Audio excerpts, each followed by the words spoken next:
I'm Janine Willey. I'm with the Town of Windsor Water Board. We have a lot of water board people here. Would you hold your hands up if you're on the water board?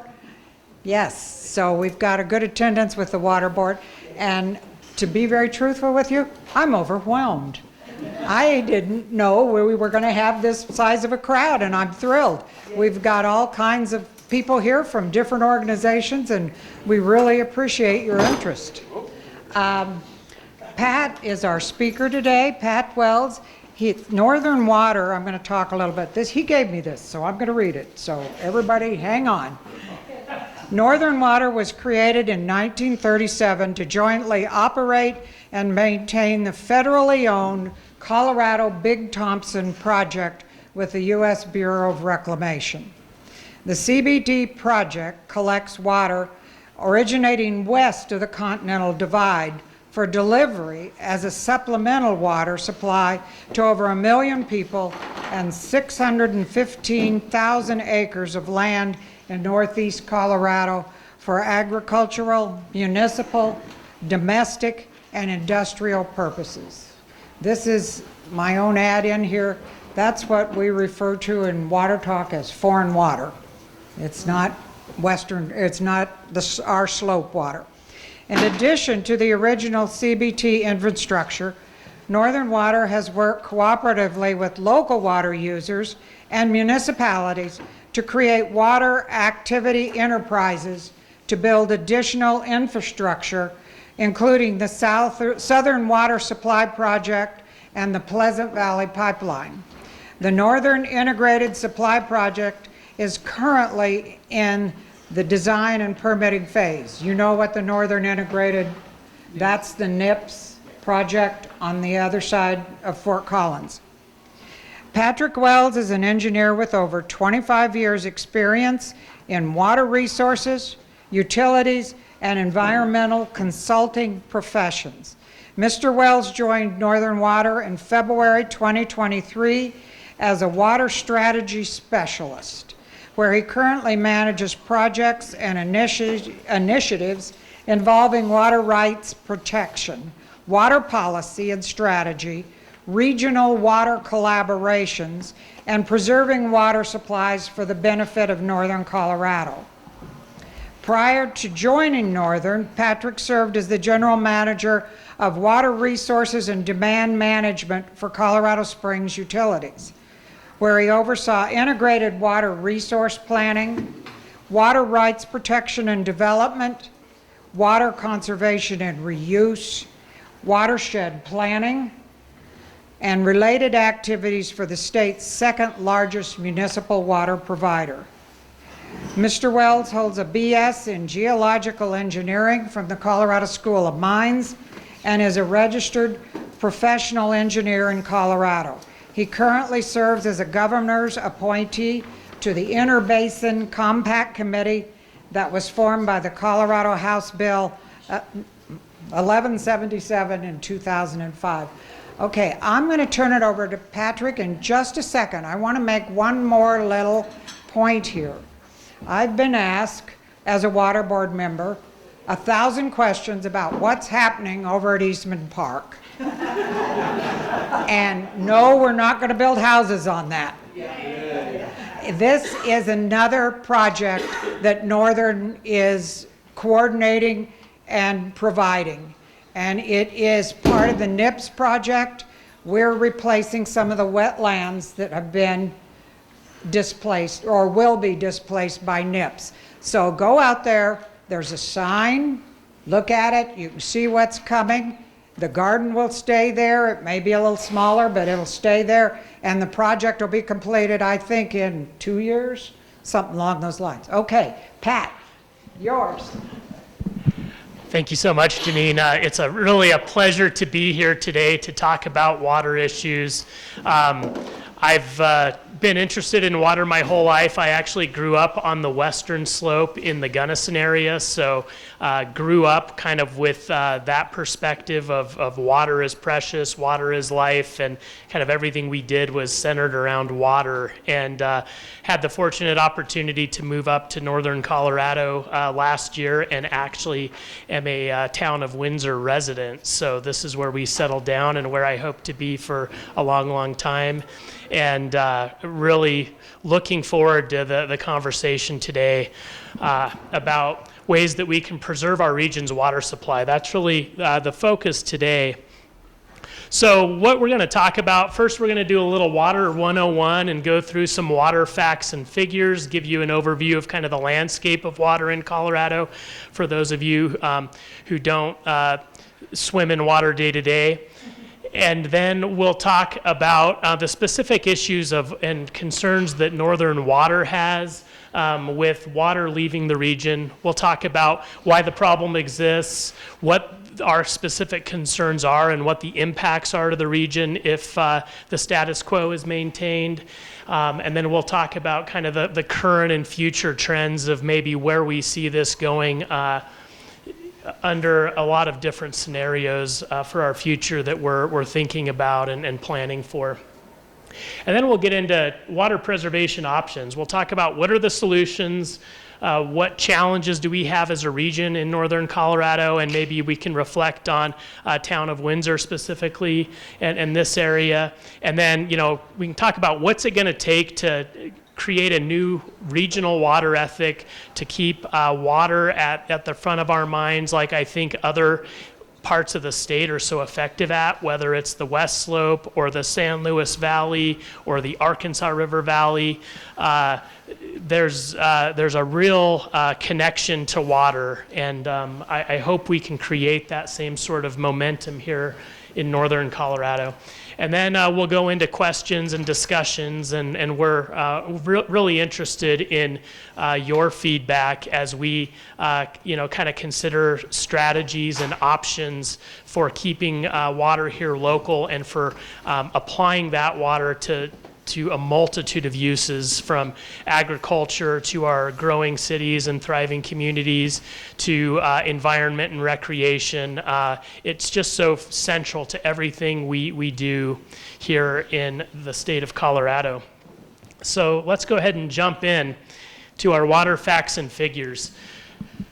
So this, I'll start with kind of my favorite map that I show at pretty much every water presentation. This is called a snake diagram here on the right. And it shows, I think, very clearly where the water is in the state, and then we all know where the population is here in the state. So from early on, this was recognized, and the numbers have actually been shifting, and the latest Colorado Water Plan indicates that roughly 90% of Colorado's population resides on the east slope of Colorado.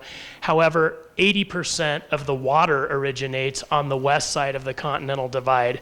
So that creates kind of a mismatch and an imbalance between supplies and demands, and that is why projects like the Colorado Big Thompson Project, the Windy Gap Project, a lot of these projects that were designed several decades back to bring water to regions like northern Colorado are so essential even today. Colorado is unique in that it's one of the few headwaters states where basically all of the water originates in our state, and then all the water through one form or another leaves the state through our rivers. The kind of fast fact on this is the only other state that really functions in that manner and has that kind of topography and hydrology is actually Hawaii, where the water flows off the mountain and off the island into the ocean. So kind of interesting. Our watersheds produce around 13.5 million acre feet of water per year. So to visualize an acre foot of water, if you think about a football field with the end zones chopped off and water to 1 foot of depth, that is about an acre foot of water. And typically, an acre foot of water meets the needs of about 2 to 3 households for a year. So that kind of gives you an idea of what an acre foot can be used for. Agriculture, let's talk about agriculture. Agriculture accounts for about 90% of total water use in Colorado, but that drives a $47 billion agricultural economy in this region. So Weld County, I talk about this a lot, is actually the ninth most productive county for agriculture in the nation. Only the counties and the areas in California are more productive. Larimer County is one of the top producing counties in the state of Colorado. So this region around here just has a rich agricultural history, a rich agricultural base, and is a huge contributor to not just the economy around agriculture, but also supports our breweries, our farmers markets, our local food production, our food security. And that's, it was actually part of the original reason that the Colorado Big Thompson project was authorized, was to bring a supplemental source of water supply to the region, because as you can see from the snake diagram, if you look up in this upper right-hand corner, that's the South Platte Basin, with the light blue kind of showing a dry year average of flow, and the blue showing a wet year average of flow, kind of like we saw last year for a good part of the summer. So there just has never been enough water to fully accomplish all of our agricultural goals and meet all our water needs. Let's talk a little bit about regional water sources. So Janine alluded to this as she was opening up today. You have a couple different types of water, or as we call them, colors of water, that manage and operate in our systems. We have what are called native supplies. So those are supplies that originate in our basin. They typically can only be used one time and then need to be passed down to the next water user. Our local sources of supply come from the Cache la Poudre River, the Big Thompson River, St. Vrain River, and Boulder Creek, and other tributaries of the South Platte. We've talked a little bit about the Big Thompson project and the supplemental supply that it provides through co-management with the Bureau of Reclamation and Northern Water. It delivers around 220,000 acre feet per year on average, serves the vast acreage of farmlands, and also provides supplemental water supply to over 30 communities in our region. The other main type of water is trans-mountain water, and really from other sources. What's kind of unique about the Colorado Big Thompson project is the way it operates. It's kind of similar to native supplies in some ways, in that you use it once and then you pass it down. Was really intended for those subsequent uses, primarily to be used by agriculture. So once that water is used in our cities, it gets returned to the stream system and then used primarily by agriculture downstream. However, some of these other trans-mountain systems, because the water doesn't originate here in the South Platte Basin, once it gets used, it can actually be used and reused again until you can no longer track it, until it evaporates, until it's lost from the system, and until you can't find that water molecule anymore. That water can be reused. So when you hear about water reuse, that type of water really facilitates that kind of operation. Let's talk about just some basic water rights principles. So you may have heard about water rights, right? And you may have heard that they can be sold, leased, traded, and that they actually function a lot like a private property right, in that you can trade them and sell them. Really what that is, a water right allows for the beneficial use of the public's water resources. So the state of Colorado actually kind of owns the water, and a water right is just a right to use that water. So the way that we developed early on, partly as in response to the mining industry and the agricultural industry and what was going on in kind of the 1860s and 70s as Colorado was being settled, we quickly realized that there was more water that was going to be needed than there was water available. So we created, what's essentially kind of the take a number ticket system of the prior appropriation system. So we like to refer to it as first in time, first in right. So the older your water right, your claim on the water is through your water right, the more senior water right you have and kind of the earlier place in line you have relative to other water users. The other unique thing about Colorado, as opposed to other areas in the east where other types of water allocation systems are used, is water is often diverted long distances from where it's used.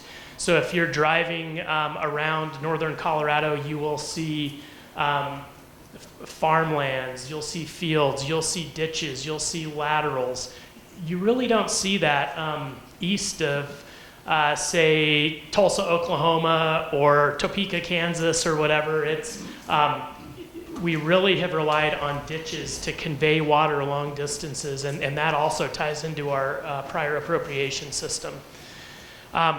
The other interesting thing is that for agricultural water supplies, once that water is placed to a beneficial use and is used to grow crops, it's not just the water that is consumed by the crops, taken up through the plant and transpired through the plant leaves or used to generate that crop product. We also rely on what are called return flows. So that's water that flows across the surface and the subsurface that is not used by the crop. That becomes very important for the downstream water user to then collect and use under their water rights. So when there is a change of water rights, and when water rights are sold, native water rights from agriculture, only that portion that gets consumed by the plants can be changed. The other water has to stay in the system as return flows. So that's kind of an interesting fact. You may see a lot about the value of water rights. There's been a lot of recent articles on the Colorado Big Thompson Project auctions, and that's a very interesting system of how that works. But the value of water rights is based on the seniority of the water right. If you have a place in line that's senior to another, that water right tends to be more valuable. But also, I think what gets overlooked is how accessible is that water right? Where is it located? How easily is it to transfer that water right from one use to another? And then how reliable is it? And we'll get into how all these things play together here. So many of you in school may have looked at Venn diagrams and worked with Venn diagrams to kind of find the intersections between various themes.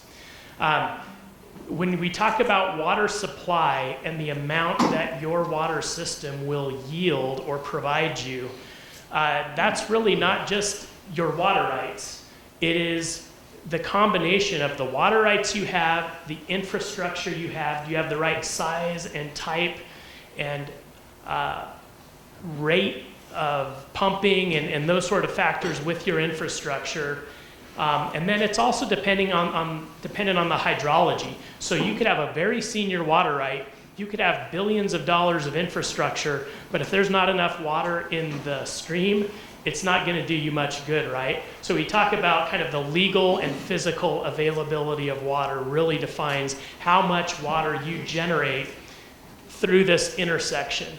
And where this intersection is what is referred to as water system yield. And that goes to meet demand, water system demands.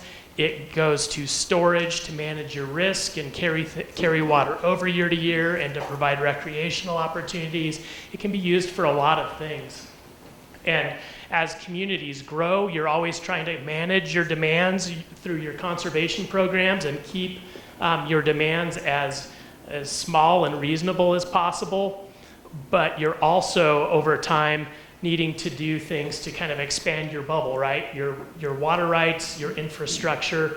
And then as this becomes hydrology, in the event this becomes more variable and more unpredictable, you probably need to focus on the other two bubbles more to deal with this additional variability. So that's the way that you can increase water supply to meet various factors. So now let's get into why are we concerned and why are we talking today about water potentially leaving the region? You may have seen this in the news headlines if you read the Coloradan, if you read the Greeley Tribune, if you're just kind of tuned in on water issues. How many of you were here in the mid-'80s? Quite a few. How many of you are aware of the Thornton Water Project? Oh, great. Yeah, I may ask you to come up and talk about it. It certainly was a significant event in northern Colorado when Thornton acquired farms in the region out near the Alton Pierce area. The other things that I have up here are just kind of examples of things that have been occurring over the past couple of years. Aurora has made water acquisitions recently. We'll talk a little bit more about that and what that means for the local community here. You may have also seen that Nebraska became a little bit... Record me. I'm Janine Willey. I'm with the Town of Windsor Water Board. We have a lot of water board people here. Would you hold your hands up if you're on the water board? Yes, so we've got a good attendance with the water board. And to be very truthful with you, I'm overwhelmed. I didn't know we were going to have this size of a crowd, and I'm thrilled. We've got all kinds of people here from different organizations, and we really appreciate your interest. Pat is our speaker today, Pat Wells. Northern Water, I'm going to talk a little bit. He gave me this, so I'm going to read it. So everybody hang on. Northern Water was created in 1937 to jointly operate and maintain the federally owned Colorado Big Thompson project with the U.S. Bureau of Reclamation. The CBT project collects water originating west of the Continental Divide for delivery as a supplemental water supply to over 1 million people and 615,000 acres of land in northeast Colorado for agricultural, municipal, domestic, and industrial purposes. This is my own add in here. That's what we refer to in water talk as foreign water. It's not Western, it's not our slope water. In addition to the original CBT infrastructure, Northern Water has worked cooperatively with local water users and municipalities to create water activity enterprises to build additional infrastructure, including the Southern Water Supply Project and the Pleasant Valley Pipeline. The Northern Integrated Supply Project is currently in the design and permitting phase. You know what the Northern Integrated, that's the NIPS project on the other side of Fort Collins. Patrick Wells is an engineer with over 25 years experience in water resources, utilities, and environmental consulting professions. Mr. Wells joined Northern Water in February 2023 as a water strategy specialist, where he currently manages projects and initiatives involving water rights protection, water policy and strategy, regional water collaborations, and preserving water supplies for the benefit of northern Colorado. Prior to joining Northern, Patrick served as the general manager of water resources and demand management for Colorado Springs Utilities, where he oversaw integrated water resource planning, water rights protection and development, water conservation. Communities, particularly in the South Metro area, in northern El Paso County, in other parts of the Front Range, grew on Denver Basin groundwater. Denver Basin groundwater is a non-renewable resource, so once that water is pumped out of the wells and kind of mined, so to speak, it cannot be replaced, or it takes tens of thousands of years in some cases to replace that. So at the time it was an easy, cheap way to develop water, but we've learned, as we've learned with a lot of things over the years, that is non-renewable, and as their water levels drop, as that source becomes more unreliable, they are looking to ways to develop renewable surface supplies. So not only are they having to plan for future growth, they're also having to backfill their existing water supplies from the growth that's already occurred because they have a resource that is finite. Another thing that I think I didn't really appreciate the impacts to northern Colorado until I dug into this more, but there were a couple landmark decisions that occurred in the water world between kind of the mid-'80s to the mid-'90s. And the biggest one that you may have all heard of is the Two Forks Dam, which would have been a large dam on the South Platte that Denver Water would have built in coordination with a lot of these other regional metro water providers. That was actually vetoed by the EPA. That project was killed. About the same time, the city of Aurora, through partnership with Colorado Springs, was seeking to develop additional water rights in the Eagle River Basin. That was about the time that County 1041 permitting came into being, and Eagle County successfully blocked that project as well. So two major projects that the Denver metro area was going to be heavily reliant on, both were unsuccessful in being constructed. And so what that did, I've had this explained to me as it was kind of like a bag of marbles.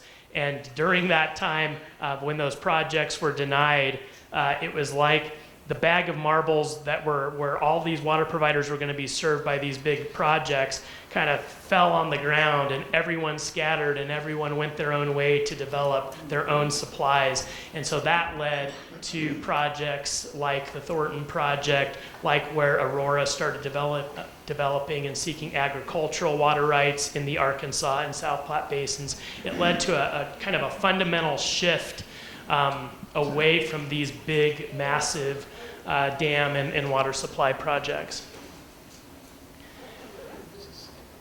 The other thing that's happened, as many of you are all aware, or many of you have felt, is that the hydrology has really changed over the last 25 plus years. And what this graph shows, the kind of the heat map shows the 2002 drought, significant drought in the 2013 timeframe, and then additional drought more recently in 2018 and 2021. The redder and darker it is, the more severe those droughts were. The 2002 drought was particularly impactful because it changed the way we thought about water in Colorado. We realized, man, it is a scarce resource, and that we can't just ride on the systems we've had. Our systems may not be as reliable as we thought, and this is a game changer and a real reminder of the type of climate we live in. So we've got to do things differently. The good thing that came with this was that there was an increased awareness in our communities. We really, as a population, doubled down on our conservation efforts. But it also, I think, got a lot of people nervous, and the way we managed our supplies, that we became a lot more aware of the risks. Here's a kind of a conceptual graph that we looked at. So this is kind of a look inside the mind of a water planner today. What a water planner's fundamental job is, and what they need to communicate to their city councils, to their elected officials, to their community, and to be successful in their job, they have to manage shortage, and they have to reduce the amount of time or eliminate the time that their community experiences a shortage. A shortage can be reflected in watering restrictions, in water use rules, in maybe not having adequate supply and having to go lease it. But they're trying to minimize how often the shortage occurs, which they call reliability, how long it occurs, which is called resilience, and how deep you go into the hole and how difficult it is to climb back out of that hole. So this is obviously occurs when droughts are more severe, when they're longer lasting. These can occur due to various factors, but they're trying to limit these conditions from occurring. So I think what that really did was the last 20 plus years have really changed how communities think about their water supply. And there's many communities where the population continues to go up, but their water demands are staying flat, which is interesting. But even though that's occurring, they're also looking for ways to mitigate and manage that risk. So they're planning for future population growth. They may be trying to backfill existing supplies that are unreliable. And they're also thinking about, kind of trying to figure out that crystal ball. And I think that's caused them to pull back and be a little more risk averse. So a lot of what is going on, let's spend a moment talking about some of the other basins. So we talked about how the Homestake 2 water rights, those claims were denied in Eagle County.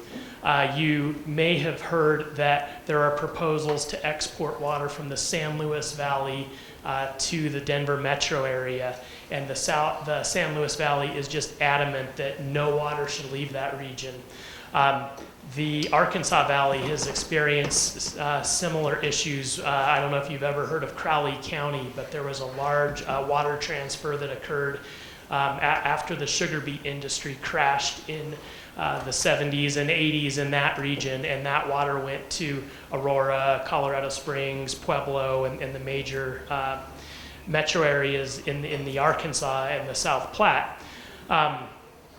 That really created this ethic of, and this conversation around what happens when water leaves the region. And if you think of it simply as water is essential to everything we do, and it's a building block. It contributes to our economic vitality. It provides environmental flows and environmental values. It provides for the recreation that we have in our region, and it really contributes to the quality of life.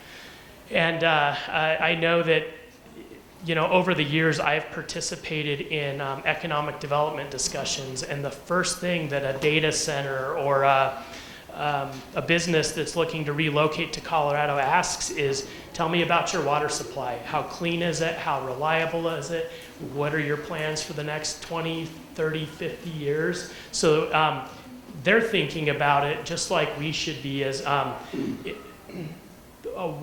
loss of water is a loss of opportunity. No matter what we want to do with it here in our region, it's a loss of opportunity. We don't get to make that decision if that water is gone, right?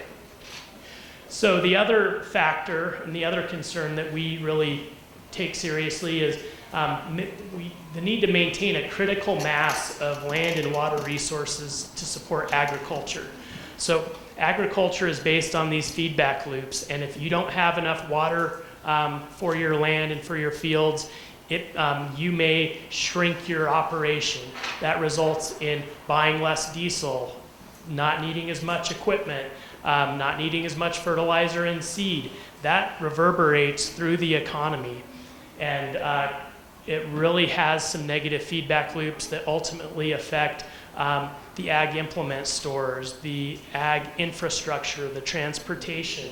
And so we really think a lot about how we maintain a critical mass of agriculture to support that really robust economy that is unique in northern and northeastern Colorado. The other thing I'd really like to leave you with today is this concept that you have regional economies, and they function like planets, they function like gravity. The larger the economy is and the closer the economies are together, the more attraction there is between those economies, and the more trade you get back and forth, and the more active your economy is. What happens when you transfer water long distances, for instance, if you take water out of this region and move it to the Denver metro area, not only do you lose that opportunity, but you lose that same trade connection. And you have people who I believe are well-intentioned water supply planners who are trying to do the right thing, but it's tough to drive when you're not driving by a field every day. You're not looking at how a field's being revegetated. You're not looking at the weeds that grow nearly as closely as you would around here. And here, you're not, I think, have to kind of be honest about what we're seeing here in this region, and we're seeing a lot of growth into our agricultural areas. Well, we are in some ways kind of being able to grow into our water supply, but where you take that a long distance, there's just a lot of impacts that aren't accounted for, and that water leaves that economy, and with it, you're losing those opportunities. And what that relates to is, as water leaves, and as competition gets more stiff for an increasingly scarce resource, that puts pressures on the price of homes. So if you think about it, if it takes between 2 and 10% of your house goes just to the water, your housing cost goes just to your tap fee for acquiring the water rights to serve your house, that ends up being a big chunk of your mortgage payment. It could be a couple, $200, $300, $400 a month over a 30-year time period just to pay for your water connection. So if the price of water continues to go up, we can expect that will put more pressure on housing affordability. For Northern Water, we're concerned about the impacts to the Colorado Big Thompson project. Our water supply, as I've mentioned a couple times now, has always been envisioned as a supplemental water supply to add to the native water here.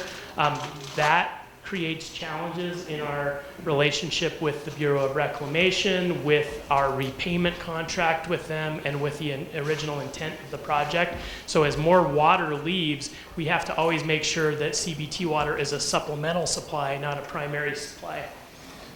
And then another issue that we need to be thinking about as these flows change, as those seek to develop additional water supplies on the main stem of the South Platte and its tributaries, there are impacts to wildlife, to endangered species, and to what's called the Platte River Recovery Program that helps recover certain endangered species and threatened species in the Nebraska area.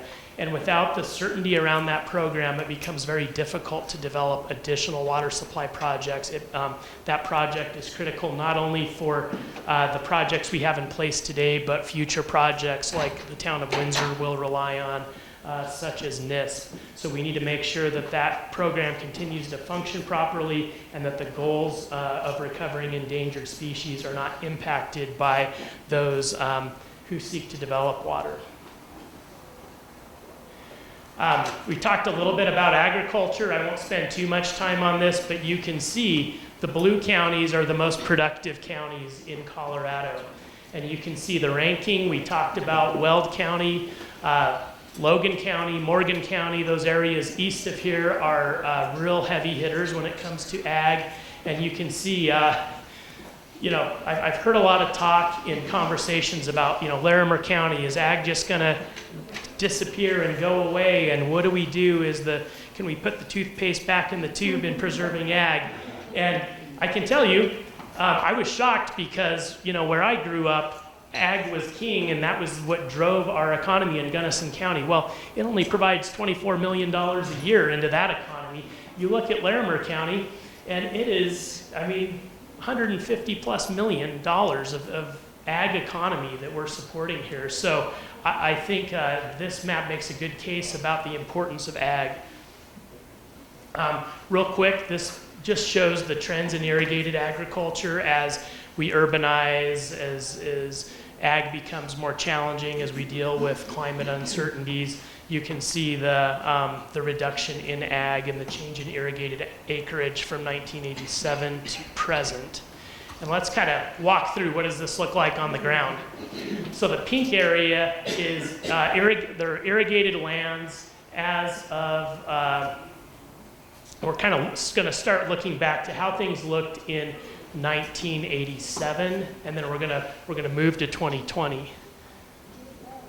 So obviously we have the areas in black where our cities have grown into agricultural lands. That is definitely occurring here in northern Colorado. This area in teal that you can see, that big area of land is primarily associated with the Thornton water acquisition. You have areas down here where Aurora has acquired small chunks of land. and then even some areas out east toward Fort Morgan.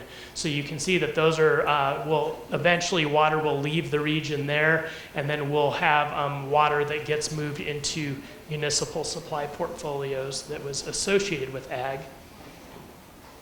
So as you take that out, as you deal with water loss to things like well use rules and increased efficiency and such, you see that the ag lands in the area that is irrigated shrinks pretty substantially.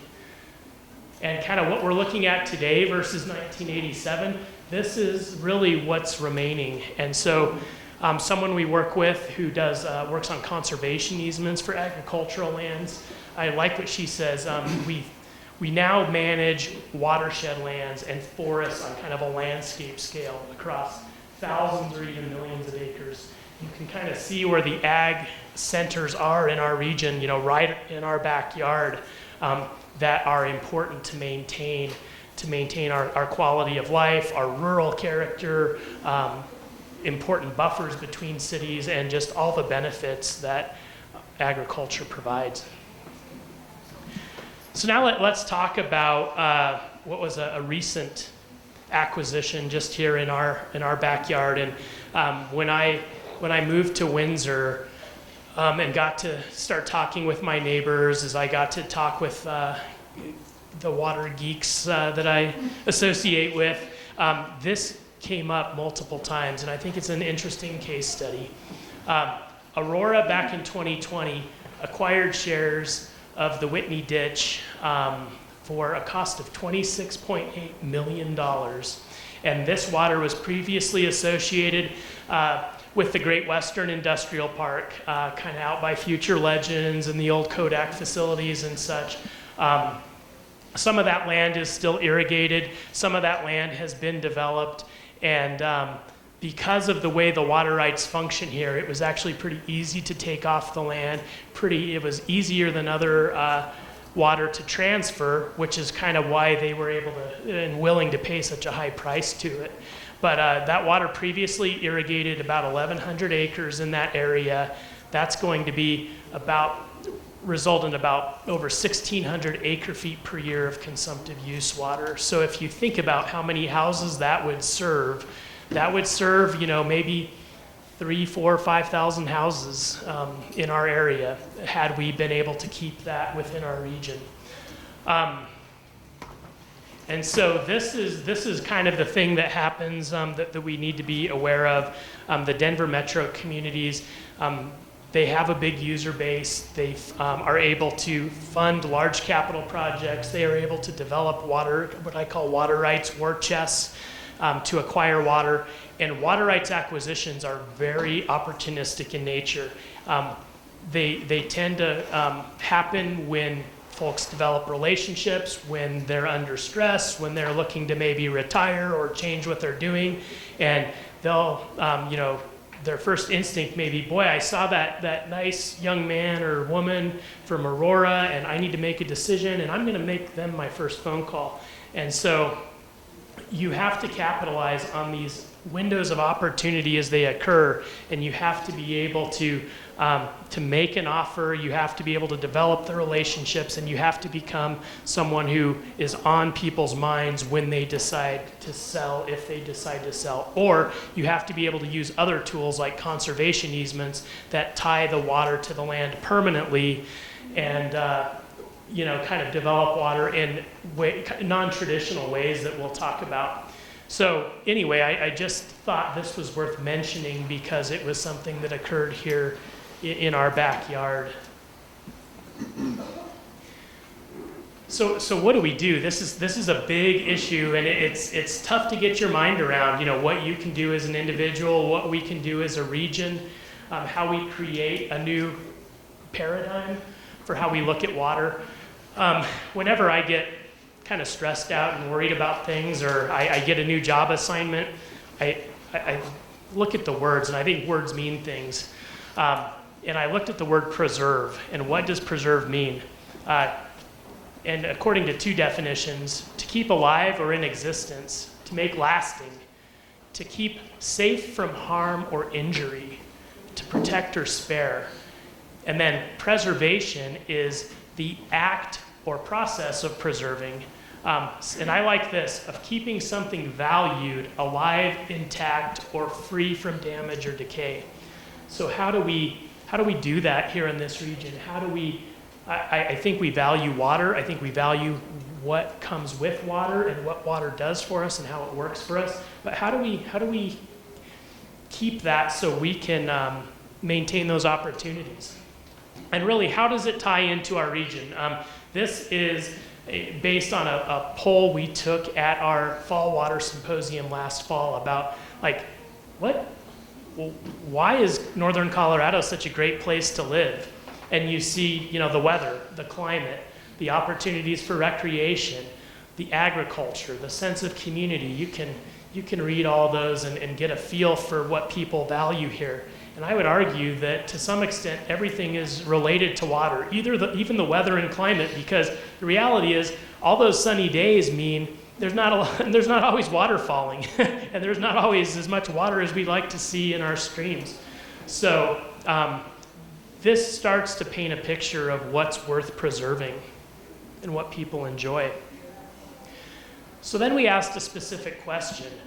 What is your biggest concern about the future of water in northeastern Colorado? And I think everyone went, rightfully so, right to increased demands. Our communities are growing. It doesn't look like it used to. How do we deal with this massive explosion of people coming to our region? The other thing, climate change was obviously on people's minds, and that hydrologic variability we've seen. And then third was this threats of water leaving the region. So I would argue again that all of these things are tied together, as well as the cost of providing water.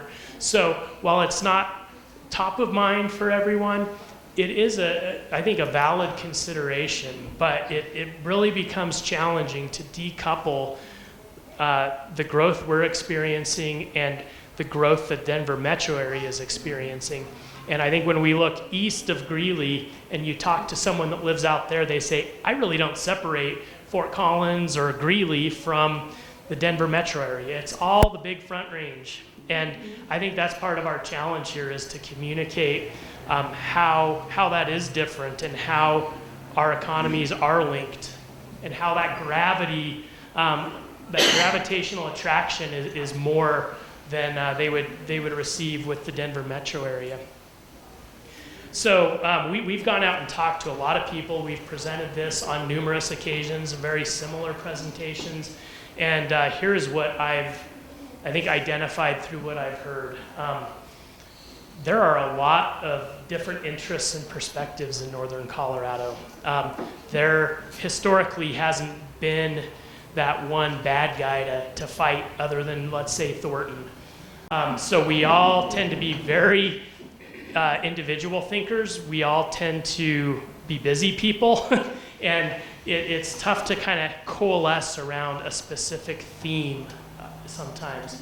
That leads to that kind of that lack of regional water ethic or a coordinated strategy for how do we deal with this? How might we push back?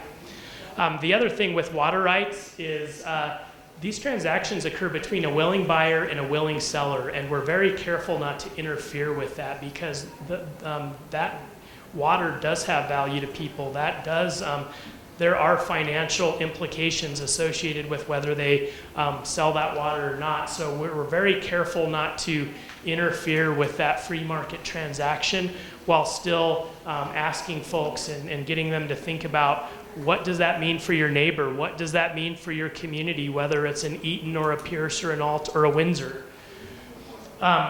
The other thing we're competing against, as I've mentioned, is just that financial capacity and political will of the Denver metro water providers. Sometimes it just comes right down to counting people, counting votes, and counting dollars, and we're up against a challenge there.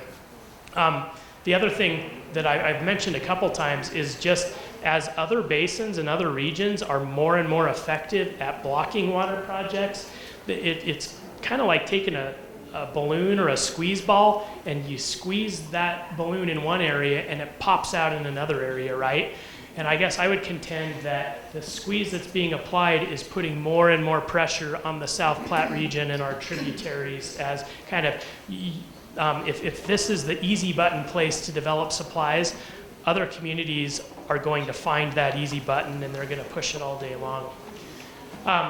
We talked about the highly opportunistic nature, and then the other thing is kind of this death by a thousand cuts nature of water transfers. It's really easy to, you read a news article, you say, well, that is unfortunate, that's a bummer, and they just occur and occur and occur, and next thing you know, there's a dozen of them that have occurred, and so things just kind of, the heat gets turned up slowly, and sometimes it's tough to feel the pain and feel that impact until it's too late. So I just want to bring that to your attention. So now let's talk about solutions. I like to call this my Easter egg diagram. I probably would have picked different colors to dye my eggs, but that's kind of is what we chose. If you look on this side of my diagram, these green Easter eggs are what you can do through communication and outreach and how you get your message out. If you move through to the blue, these are collaborative projects. These are incentive-based. These are your carrots, so to speak, and not your sticks. And then as you move to the right-hand side, these are legal changes, things like lawsuits, things like policy changes, and regulatory options. So if you look clear over here, you can think about County 1041 regulations. You may look at actually forming a new governmental entity that helps acquire water rights and actually develops funding through various means to actually acquire water rights, hold them. There's a concept called buy, sell, and protect. So you actually buy the water right, you put a conservation easement on it that allows that water to stay here perpetually, and then you sell it back to a willing farmer, or you create an agreement where cities can share water back and forth with agriculture. So these are a lot of the options that Northern Water has been considering, and we've been discussing with our board, and we're trying to see, where should we fall on the spectrum and which eggs should we put in our basket. What's important to note is as you move from left to right, you get an increasing level of protection, but in some cases you create double-edged swords, you create a lot more need for staffing, and it costs more money, and you may be in more legal fights. You're not going to be the popular kid over this on this side. So that's where the political will is really required to have a sustained effort, because it is more complex.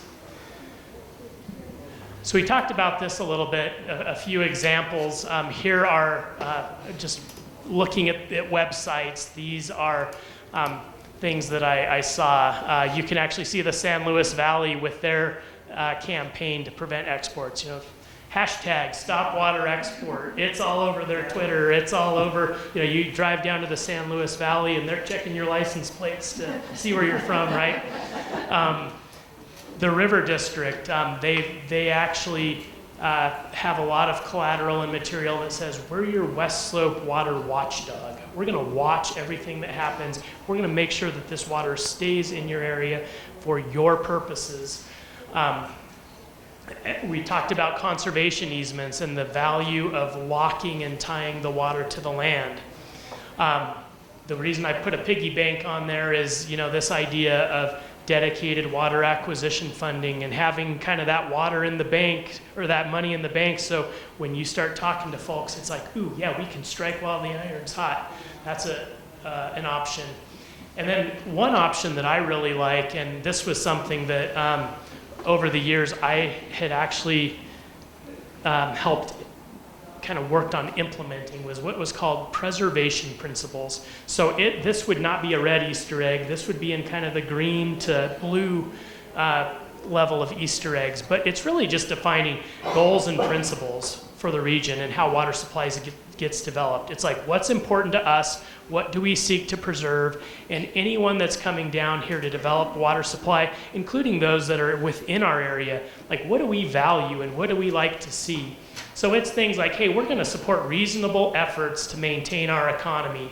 We're going to support efforts that improve the quality of water from where the snowflake falls to the state line.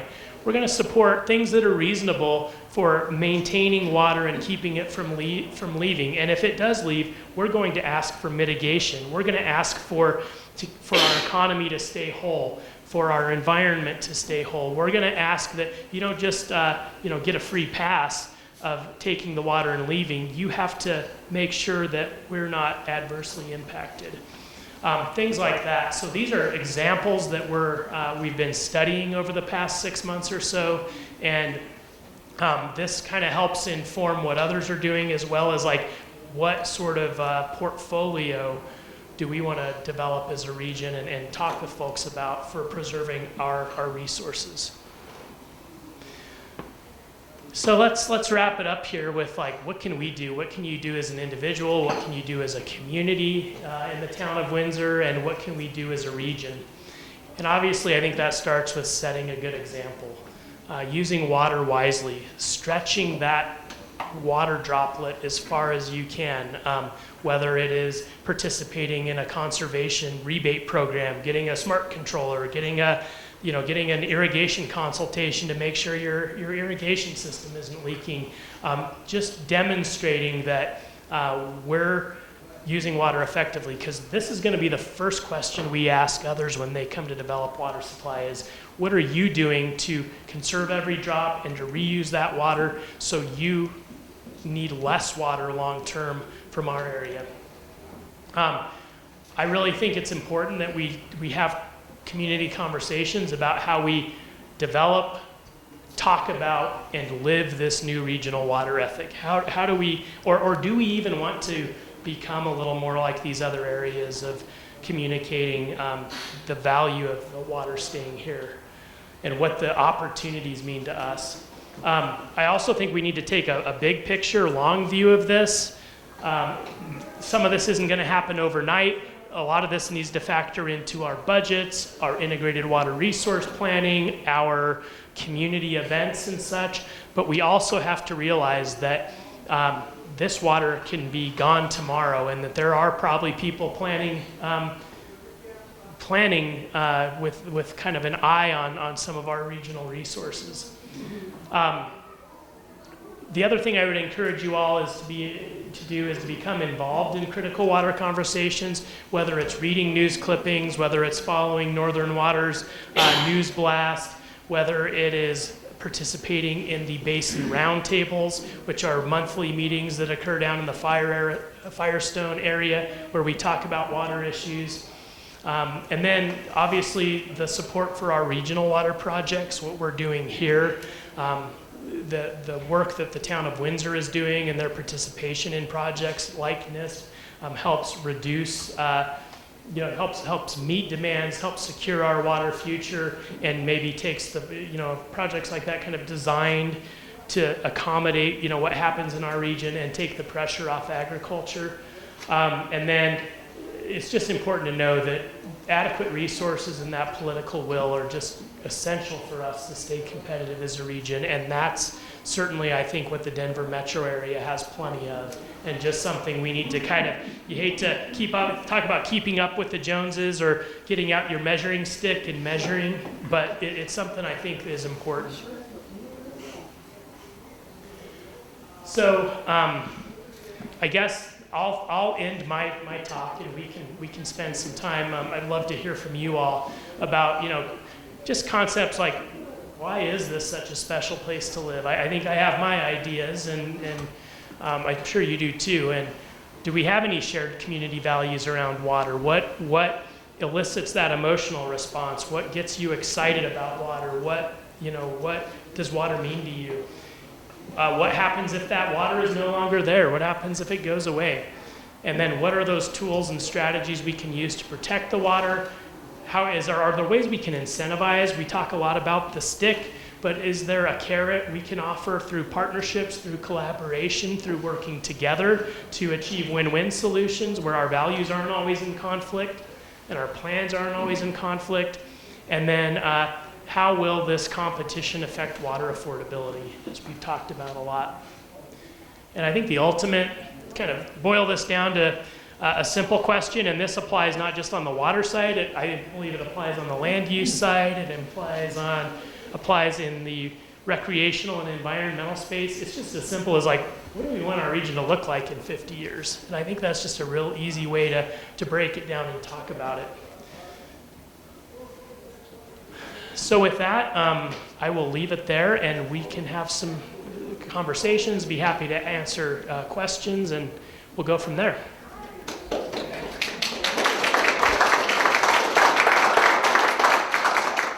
What's the ownership mix with water in this area? I mean, private versus public? That's a great question. So Can you repeat it? I didn't hear it. the question is kind of what's the ownership nexus around water and water rights between public and private? It's definitely a mix of all of the above. There are industrial users, there are municipal users, there are individuals, there are corporations, and I think one spin on that I would put is that more and more, I think you see this with farming operations, fewer individual farmers and a trend toward more corporate farming and larger scale operations, and even multinational organizations moving in to acquire farmland. So I think that's something we need to be mindful of. And in Colorado, there is a lot of case law and preference against what's called water speculation. So really you can't just go in and acquire water rights and not really have a purpose for it and you can't like look to flip that water to the next highest bidder and hold that water as it gains value. You actually have to put it to a beneficial use. So it's a great question because it is a mix of everyone from the individuals to the cities to industries like power plants to kind of all flavors. I mean, what's the percentages? I mean, is agricultural landowners own 90% of the water in this drainage, or do they own 60%? Has that ever? The statewide kind of water numbers that are typically used is that, and if we're talking about the amount of water used or consumed in the state, it's about 85 to 90% of the water is used or consumed by agriculture, and only about 7 to 8% is used by municipal entities. And then even a smaller fraction, industrial, uses like snowmaking, that sort of thing. So the lion's share of water is in agriculture. Yes? Yes, how does the fact that the Oglala Reservoir is going dry affect us? That's a great question. So for those of you that don't know, the Ogallala Aquifer is a large, non-renewable aquifer complex that historically has yielded a lot of water. It runs way up north past Nebraska, all the way down to the Amarillo area, and has been a source of supply for a lot of the agriculture in kind of the breadbasket area of the United States. As they see water levels drop, I was just talking to someone who had to quit farming not too long ago because their wells could no longer tap the water. I think we can expect a trend toward people looking for those renewable supplies, both in the Nebraska area as well as moving to Colorado. So I know in the Lamar area, there were actually quite a few of these larger farming operations that were actually moving out of Kansas and into the Arkansas basin because that's where the renewable water supply was. So something else is kind of a big picture trend we should be mindful of. Yes? Probably have this idea, but there was like going to be a pipeline for oil to come, a real big pipeline. Well, that's been stopped. What about a pipeline for water from the Midwest or the East to come here? Yes, you've heard a lot of, every now and then you'll hear about like a Missouri River pipeline proposal. And You know, a lot of this boils down to, I think technically, from an engineering standpoint, you could do it. A lot of it just becomes a matter of cost and who pays for it, what are the water quality impacts. And what's very interesting is even in these areas where you're bringing it from a wetter area, there is an emotional connection to water. And a couple of years ago, I was up in Michigan, and what was the thing I saw as I was driving past the Great Lakes? Don't let Texas steal our water. So I think we would end up with some of these same controversies, and some of it just, it's that balance of technical feasibility, cost, and political acceptability. And I don't think we're there yet on that type of project, but I've learned over my time to never say never, so we'll see. Other questions? Yes. How about the land, the fact that other states take our water out of the Colorado River? How does that affect us, and can we ever break any of those compacts, especially since that water is going to Las Vegas? You've probably asked my favorite question. It's very complex, but what I would encourage everyone to do, especially our young kids, is to really study the Constitution and our government system, because it's so important and it ties so much into what we do in the water business. But really, at the end of the day, we have these water compacts, which are the agreements between states.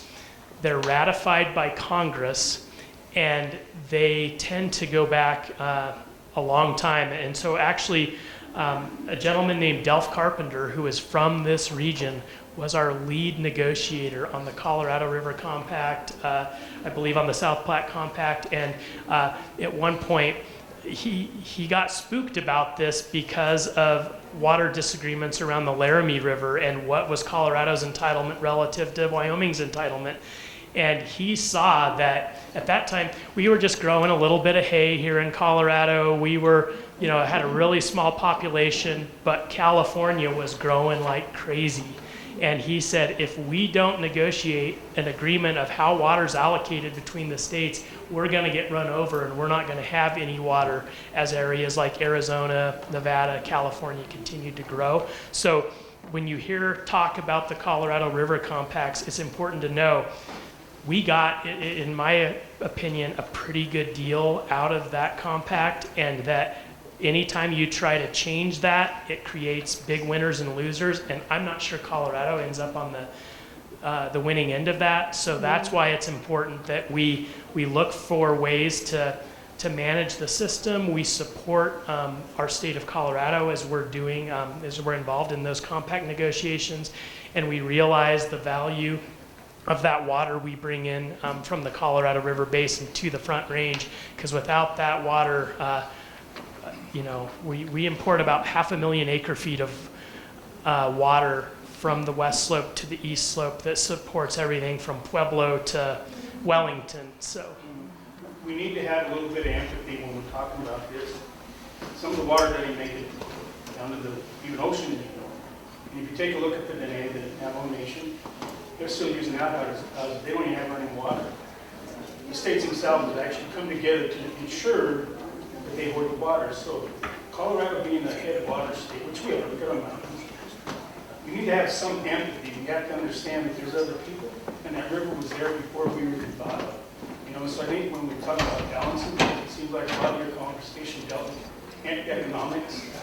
Well, there's a lot of lives that we're looking at. So I think we need to have a little bit of empathy, and let's keep that in mind. Let's don't continue this being stingy, or they said they, whatever it is, let's keep that in mind.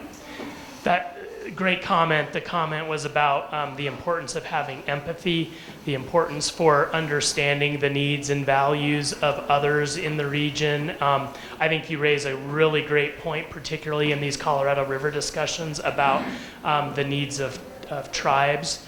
They actually have significant quantities of undeveloped water rights that were never accounted for in those Colorado River discussions. And I know having an uncle who helped design and build the water treatment systems and water delivery systems for the Navajo Nation, it was just really an injustice what how folks, and I think we really need to appreciate how some of those folks haul water 3, 4, 10 miles back to their homes. And so we're really lucky to have what we have, but I think it is time to take a hard look at ourselves and kind of address some of those injustices that have been created over the time, and to really try to understand and listen to what the other's needs are, because that's, I think, collaboration, and I think it's a good point. I talked a lot about maybe being in that defensive posture, but collaboration is certainly something that can solve so many problems in the water business. Yes? Well, kind of along that same line, just the education of our young people and how to conserve the water. Our children, we taught them the Navy shower. Turn the water on, turn it off, soap up, turn the water on, rinse. Did my son teach his son? Oh no, he takes about like a half an hour shower. So he has an aunt that lives in California. And so I tried to make it clear to him. I said, okay, you're under the shower for 30 minutes, but your aunt needs water in California. So, I mean, some kind of practical examples to get that information out to the people. Kind of along his comment about the empathy that they needed to. I think another really important point, and I believe a lot of the most effective water education programs, they come with our kids educating us sometimes. Like, hey, Dad, why are you letting that water run when you're brushing your teeth? Or and I think it really gets back to that kind of opportunity. It's like understanding, don't you like having that water in the stream? Don't you like going fishing? Like, let's use only what we need, but let's leave the rest for someone else. Let's leave it for the fish. Let's leave it for the places we vacation. And it does get back to that empathy, and I think creating that emotional connection with water, which is, I think, kind of another thing, getting up on my soapbox a little bit. I think we can't expect our kids to get out of the house and get off their video games if they don't have an attractive place to hang out and have a connection with nature and appreciate the environment. So I think that's an important component of education, as well as just being persistent about how we talk about water and how we develop that ethic as a region. Oh, yeah, let me. If agriculture uses 85% of the water in the area, what efforts are being made for more efficient distribution systems to the agriculture? Yes, question about agricultural efficiency, and I think that is just like municipal conservation. And municipal conservation, I think we have to appreciate too, a lot of that water we use while we're brushing our teeth or whatever, it doesn't really get consumed in the house. It goes into our pipes and into our wastewater system and right back into the river. With agriculture, it is consuming more water. It's water that's leaving the system. So there are a lot of research. There's a lot of programs to move from, say, flood irrigation to center pivot irrigation, to look at drip irrigation. There's a lot of really exciting new technologies, and even at the CSU RDAC facility, it's amazing how they have their sensors hooked up to corn stalks, and they're measuring, how often does the corn need water? Why is it wilting? What's that smallest amount of water we can add to keep that field viable? How can we fly drones over? So I think there's a lot of options, but I think it's something, from my perspective, that ag folks are willing to invest in. It's just it's partnering with them to find them the resources to make those changes, because I think they're on board. Can I comment on that? Yes. Something I'd like to correct on, when you said it just goes in the farm and it's done. No, it stays within the hydrological system. Farming does. Now, and I don't mean to bring this controversial subject up, now take fracking, for example, that water's gone. It's polluted. We can't use it. Can't utilize it, can't do anything with it. So I think we all need to understand that that's still part of the system that we're actually dealing with. So farming is not the end in that sense. It's Right. industrial use that we have to really monitor and pay attention to. And that should be actually part of your discussion, so we're paying attention to these things that are actually really detrimental to our entire system. Thank you for allowing me to say Yeah, that. yeah, And absolutely. I meant no harm, I said it respectfully, so. I think that was part of your discussion earlier. It's about how the farm uses the water. Yes, that's a good point is the management of those return flows. So that water that comes off the fields that is not used by the plants doesn't leave the system, right? And you may have percolation into the groundwater, and it may take 10, 15 years to get back to the stream system. But that's kind of the beauty of our water court process, is making sure that the timing and the volume and the rate of water that flows in the subsurface and along the surface stays intact, so the next water user can use it. Yes? How much water do municipalities use? Yes, municipalities, kind of on a statewide basis, they use about 7% of our total water supply in the state. Kind of give or take, but Not very much. not very much. The Denver Post had a big article on the water system this last Sunday, okay? Denver Post. If anybody gets the Denver Post. I'd like to make a plug real quick too for the Colorado Foundation. Actually, it's Water Education Colorado. They have what are called citizens guides, and they're great, easy to read, easy to digest pamphlets and short, kind of almost like short stories on things like where your water comes from, groundwater, conservation, just a wide range of water topics that I think they're probably written at like a typical newspaper reader kind of level, but they just, I refer back to them, a couple times a week as I'm trying to think through water facts like the one you just asked. So I'd really encourage you, I think it's watereducationcolorado.org is their website, and they have those, and certainly if you're ever interested, I can point you to those resources, and Northern Water is a partner with WECO on those things, so we could even probably get you some of those if you're interested. To that point, does that organization, or is there another one that would go to the next level deeper?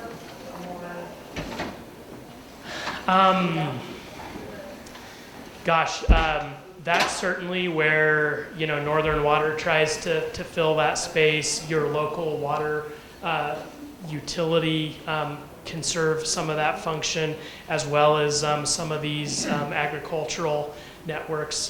There is, I think it's Colorado Cattlemen's Association has a kind of a water think tank, and then they're through the Basin Roundtable process that I mentioned earlier that was formed to have these statewide water conversations. There's a group called Public Education and Public Outreach. There's a committee that will meet and come give talks, and their goal is to provide information on water issues. CSU, yes. Thank you so much. The CSU Water Center is, I think sometimes we may take for granted how lucky we are to have the universities we have in this region, and their focus on water is just really impressive, and we should be lucky to have them. Yes? Going on with the overall, what about the quality of our water? Is it still pristine and pure, or is, are the forever chemicals in there? Can you get the forever chemicals out in the treatment plants, or is pollution just coming into our water and we're just sharing it with everybody? Yeah, that's a big question, and we were having those conversations. Or I don't know if you'd like to weigh in on that. Yeah. In fact, today, I'm a water geek, but today EPA passed the final MCLs for some of these forever chemicals. And so the water supplies will have 3 years to do some more testing. And everybody is already looking at this as what they can. Your plants right now probably don't remove it, but they can be adapted and improved and enhanced. And then the companies will have 2 years to build whatever they need to be able to do that. You can get it out. It's you you can't, right now, the technology isn't there to destroy them completely. They're very, very resistant, but we can get them out of the water. It's a physical process. Yeah, Yes. for drinking water, gonna get me out of soapbox. Another water nerd here. For drinking water, at the federal level, there's the Safe Drinking Water Act. And not only are there current regulations, but there are also forward-thinking rulings. There's a whole suite where it's called unregulated contaminants, where they look ahead to see what the emerging issues are, and they begin to do research both on the presence of those compounds and how to remove them. So that is ongoing, and the PFAS, or those forever chemicals, have been on the radar for quite some time. And at the research level, yes, indeed, those can be removed. When and how easily it will be to scale that up to a municipal drinking water plant, that remains to be seen, but it's being considered all the time. Now, if the concern is those chemicals in the environment, we're not going to put treatment plants on the Poudre River so that downstream kayakers won't be exposed. But a lot of our rivers here are fairly artificial anyway. They've already been through several drinking water and wastewater treatment plants before we're kayaking on them.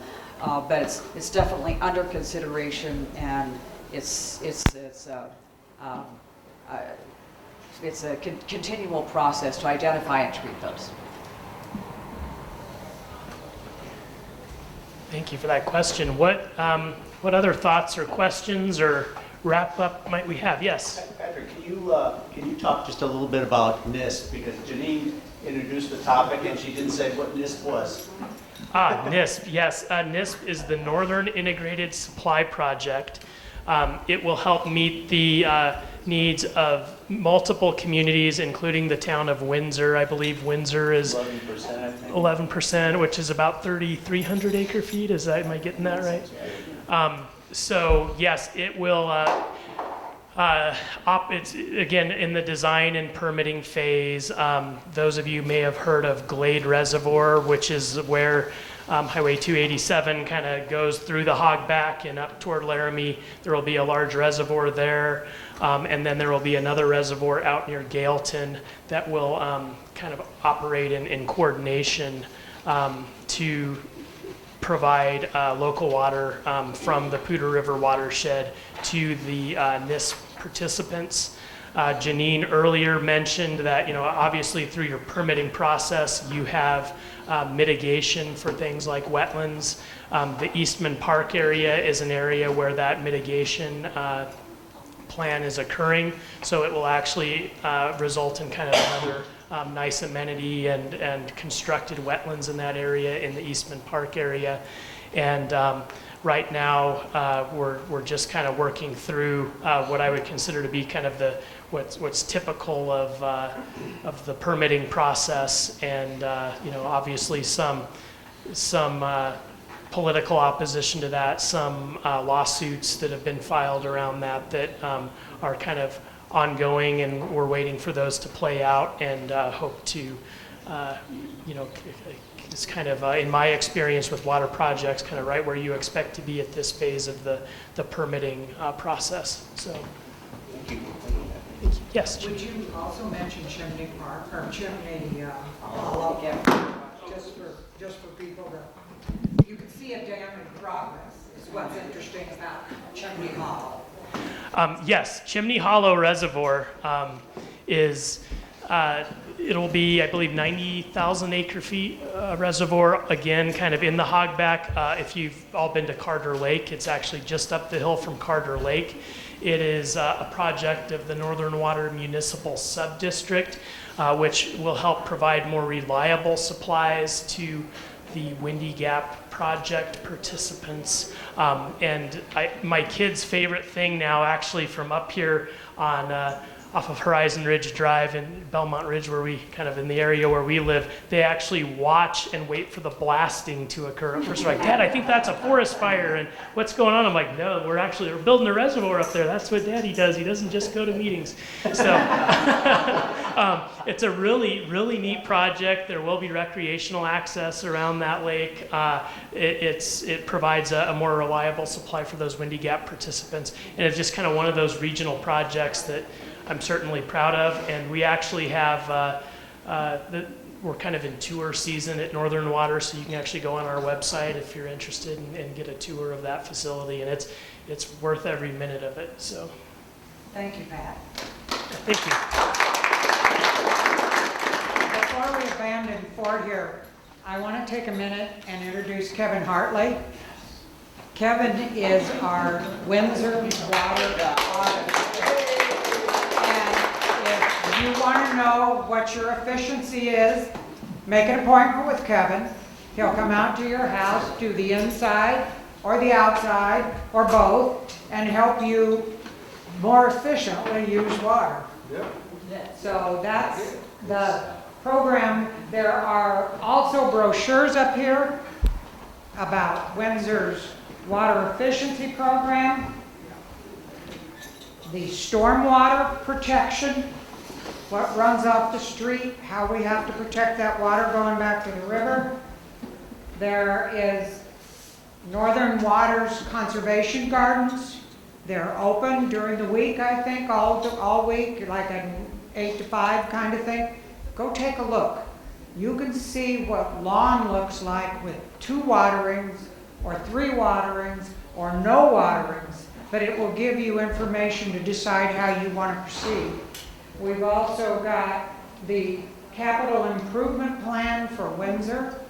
Windsor is one of the primary supporters of the NIPS project. We also are going into a cooperative with 4 other communities to build a water treatment plant. We are in the process of rebuilding our sewage plant. All the money that you saw up here has to be treated as sewage if it's municipal water. So there are 2 sides to all this story. So be aware of those things. Pat, we thank you. Thank you. Would you? Should we do this frequently? Sure. Okay. Thank you.